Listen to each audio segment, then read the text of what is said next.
हमारा भारत देश जो उत्तर में हिमालय है तथा दक्षिण में समुद्र, और इस भारत देश में रहने वाले हम सभी भारतीय यहाँ रहते हैं। नमस्कार, यहाँ उपस्थित महानुभाव एवं यहाँ उपस्थित युवा शक्ति, मैं अक्षता मानसी माधव देशपांडे, कुंभ क्षेत्र नासिक महाराष्ट्र से आप सभी के समक्ष पेट्रियोटिज्म एंड नेशन बिल्डिंग इस विषय पर विचार अभिव्यक्ति हेतु उपस्थित हूँ।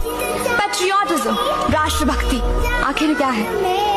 महाराज आधी लग्न कोंढाण्याचं आणि मग माझ्या रायबाचं। जब तानाजी मालुसरे छत्रपति शिवाजी महाराज के स्वराज्य का सपना अपने कंधों पर उठाते हैं, वो है असली देशभक्त। जब जमशेदजी टाटा देश में रोजगार के सृजन हेतु अपनी स्वयं की संपत्ति समर्पित कर देते हैं, वो है असली देशभक्ति। ये देशभक्ति कोई ऐसी बहुत बड़ी संज्ञा नहीं है। देशभक्ति तो सिर्फ नेशन फर्स्ट सेल्फ लास्ट ये एक भावना है।